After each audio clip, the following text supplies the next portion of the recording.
Salut, aujourd'hui je vais présenter le jeu World Conquer Arcade développé par EasyTech et sorti en 2017. Alors, c'est un jeu de stratégie découpé en trois modes, donc le mode scénario, conquête et domination. Je vais commencer par présenter le mode scénario qui est intéressant car il consiste à rejouer des grands événements historiques, donc de la Seconde Guerre mondiale à la guerre moderne. Alors à chaque fois c'est divisé en plusieurs niveaux, donc il y en a 11 à chaque fois. Aussi il y a un contexte quand on commence un niveau. Donc on voit un texte avec un général qui nous parle apparemment. Il y a aussi un système où on peut jouer soit des alliés, soit des ennemis.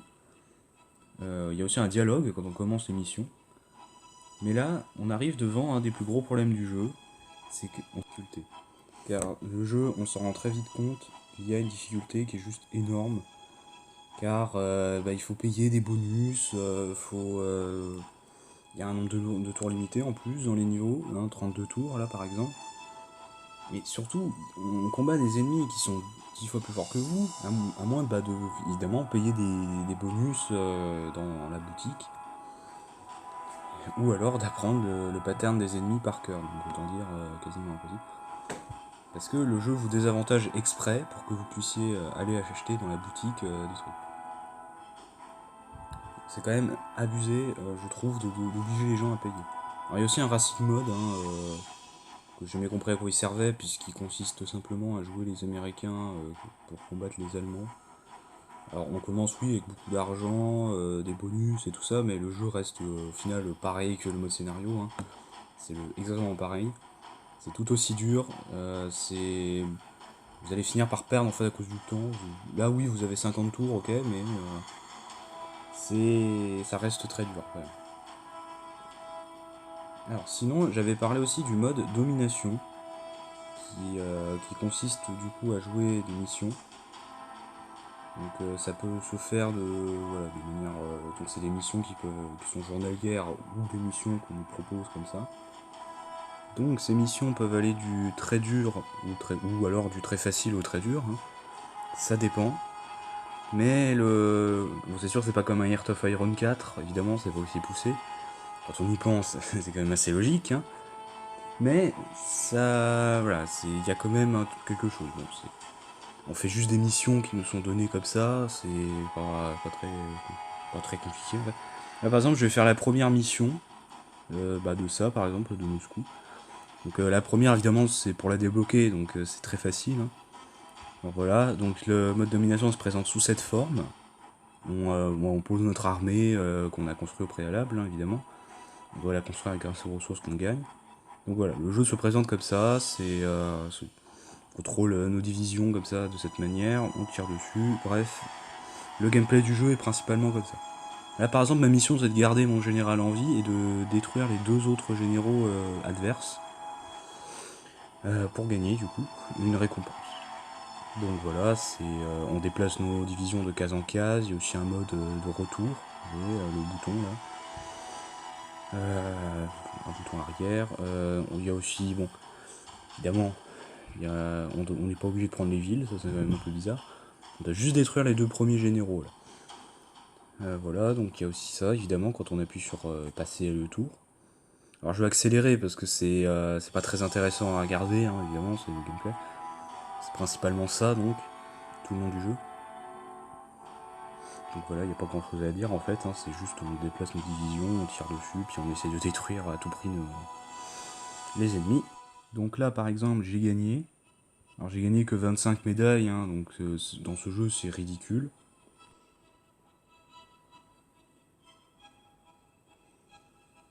Puisque de toute façon dans ce jeu le moindre bonus, amélioration générale, tout ce que vous voulez, ça coûte minimum 1000 médailles. C'est exagéré en fait les prix dans ce jeu. Par exemple là je vais vous montrer les généraux, qui sont des bonus. Regardez, le moindre général c'est voilà 2000. Vous imaginez, j'en ai gagné que 25. Faudrait que j'en fasse des missions alors, hein, si je voulais vraiment gagner le prix. C'est pour ça, c'est un gros problème de ce jeu, c'est le pay to win, c'est le côté pay to win. Car en plus ces généraux, on peut les améliorer une fois qu'on les a achetés. Donc ça nous recoute finalement de l'argent. Parce qu'on en arrive à un stade où c'est obligatoire de payer de toute façon les médailles, hein, Donc ça rend le jeu extrêmement injuste pour ça en fait.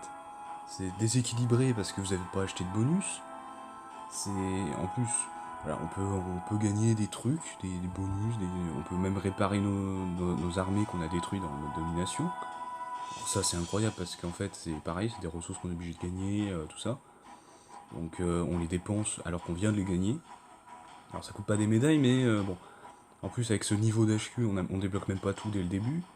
Il y a aussi oui des bonus qu'on peut acheter directement comme ça, on peut même améliorer nos troupes, par exemple, et évidemment on va jamais vous faire améliorer les tanks, hein, ou les trucs vraiment utiles, genre les canons.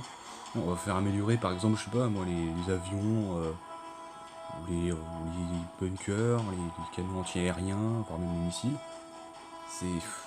En plus ça coûte des ressources, donc en fait vous pouvez le faire une fois et après il faut débloquer un autre niveau pour réussir à l'avoir. Donc en général ça va prendre des heures et des heures accumulées juste pour améliorer le moindre truc. C'est totalement un but mercantile. Alors sinon il y a aussi ça, des bâtiments qui permettent d'améliorer les villes. On peut aussi gagner voilà, par exemple moi j'ai gagné le Colisée une fois. Ça baisse le prix des infanteries et des technologies de 10%. Oui, c'est des petits bonus. Mais toujours ce côté où on doit repayer si on veut vraiment y arriver, quoi. Alors sinon je vous avais parlé du mode conquête. Donc le mode conquête consiste à tout simplement choisir un pays, comme son nom l'indique, et à conquérir, à détruire nos ennemis en les envahissant. Mais là on arrive devant le deuxième plus gros problème du jeu, parce que c'est quand même le centre du jeu, le mode conquête. C'est le plus gros problème. Donc déjà, oui, il y a... alors ça peut être intéressant, hein, évidemment. Alors oui, on peut gagner une note victoire en choisissant par exemple un pays, par exemple soviétique. Oui, ça peut être rigolo. Parce que, voilà, par exemple là la note S, bon, puis plus on gagne de points, plus on a de récompenses aussi. Enfin, voilà. Pourtant c'est une société qui est basée que dans les jeux de stratégie. Alors, juste savoir quoi, regardez, elle fait que des jeux de stratégie. Pourquoi c'est aussi mal dessiné? Pourquoi les pays ils ressemblent à ça quoi? C'est mal dessiné. Regardez une image de cette époque. Il y a toujours ce gros problème avec le réalisme historique. Je pense que c'était le style graphique. Mais bon, faut quand même. Enfin, je sais pas, c'est important quand même le réalisme historique. Dans un jeu qui se veut justement réaliste. Parce que là, ça gâche un peu tout, quoi, le concept. Tous les pays rentrent en guerre au deuxième tour. Puis de toute manière, dans ce jeu, en plus, il y a un gros problème de réalisme.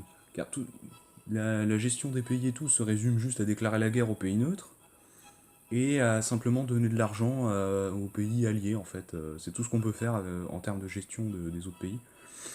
Alors que c'est sûr que voilà, dans un Heart of Iron 4, il n'y a pas autant de. Enfin, il y a même plus, enfin, je veux dire, il y a beaucoup plus de trucs à faire. C'est mieux, enfin. Regardez, quand on peut changer de gouvernement, on peut nouer des alliances, on peut déclarer des guerres, on peut faire plein de trucs, alors que dans ce jeu, c'est quand même, c'est quand même très limité à ce niveau-là, hein, on peut pas faire vraiment ce qu'on veut. Ça se résume vraiment juste à détruire les ennemis et c'est tout ce qu'on peut faire dans ce jeu. En plus, avec un déséquilibrage aussi gros, ça gêne complètement. Tenez, je vais vous montrer avec la Yougoslavie à quel point c'est déséquilibré et que ça fonctionne pas. C'est incroyable comment ce jeu est dur en fait pour rien si on paye pas de pack ou quoi que ce soit. Parce qu'il y a des pays qu'on peut pas jouer. Hein, c'est quand même dingue. Par exemple là avec la Yougoslavie, vous allez forcément perdre si vous jouez comme moi sans payer parce que vous avez envie de jouer tout simplement à un jeu de stratégie normal. Regardez, on commence, il y a déjà des ennemis autour de nous qui sont prêts à nous attaquer. Ne comptez jamais sur vos alliés parce que bon, il y a des alliés complètement. Je pense qu'elle est prévue pour éviter de vous aider justement pour rendre le jeu plus dur.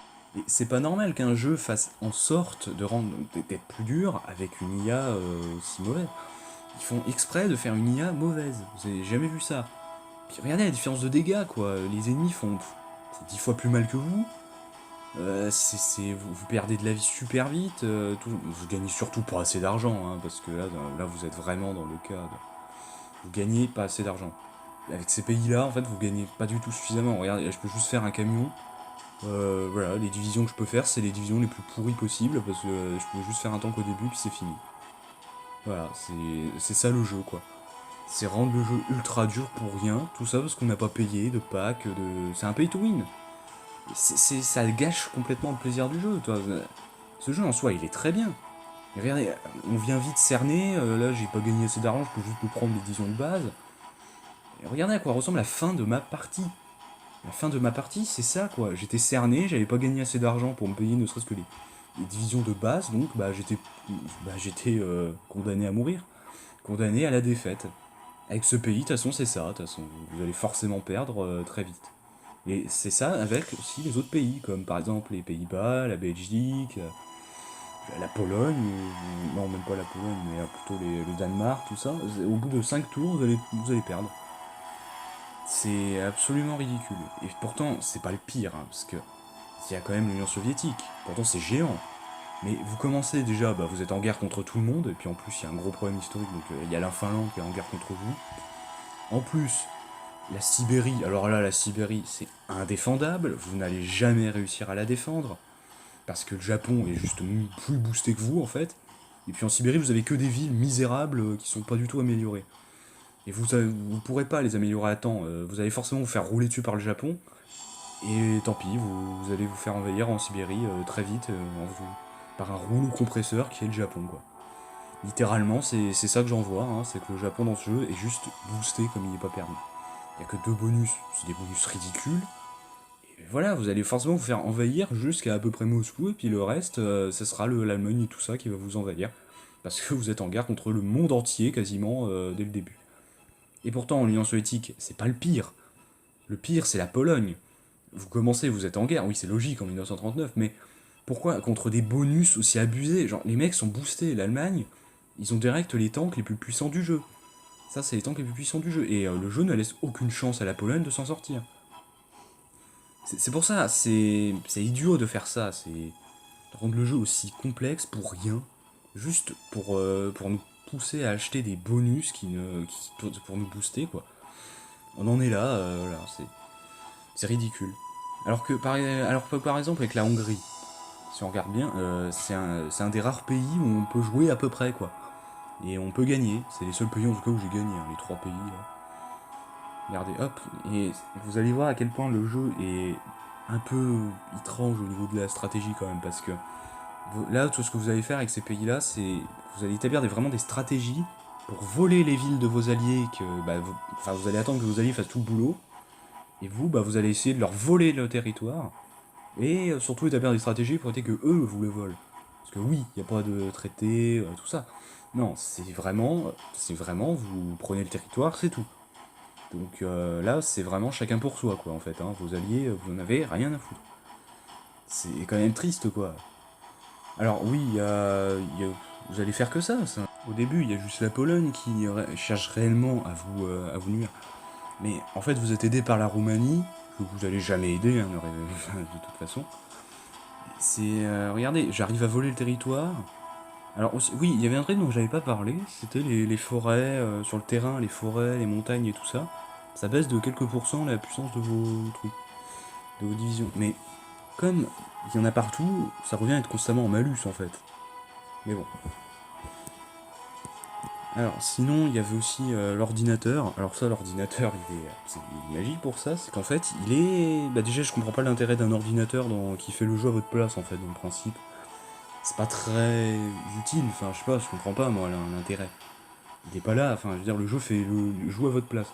En plus, il prend que des mauvaises décisions évidemment, hein. Regardez, il met ça dans l'eau, alors c'est les bonus, et dans l'eau vous êtes pas. Donc, autant dire que vous allez perdre très vite avec l'ordinateur, hein. Vous allez très vite vous en rendre compte, il dépense tout l'argent dans n'importe quoi. Tout. Non, c'est ridicule. L'ordinateur, je sais pas à quoi il sert, hein, franchement. Alors du coup, il y avait... voilà, c'est ça qui gâche un peu le jeu, c'est tous ces problèmes. Vous voyez quand même que ma stratégie là, c'était juste voler des territoires et éviter de me les faire voler moi-même. Voilà, on en était là quoi. Tout ça parce que voilà, le jeu est plus simple avec ces pays-là qu'avec d'autres. C'est quand même bizarre qu'il y ait des pays moins bien que d'autres. Hein. Donc, ce jeu, en résumé, il est très bien, oui, ça je conçois. Il est très bien ce jeu, c'est vrai, mais il est ponctué de plein de petits défauts et donc les deux gros majeurs, la difficulté, complètement déséquilibrée, et le côté pay to win, qui sont vraiment les gros défauts du jeu. Tout vous pousse à aller dans cette boutique là pour acheter ça, des bonus, des trucs comme ça. C'est tout ça parce que vous gagnez pas suffisamment de récompenses. Bah oui, vous êtes très vite, vous progressez très lentement dans ce jeu. En plus, ils vous donnent des récompenses qui sont absolument ridicules. Vous pouvez regarder des pubs, mais ça ne sert à rien. Vous gagnez tellement peu de récompenses. En plus, ils vous classent. Vous avez même un système de trophées d'aide, hein, pour dire. Donc la note que je lui mettrais serait 4 sur 5, à cause de ces défauts que j'ai déjà énumérés. Donc sur ce, salut!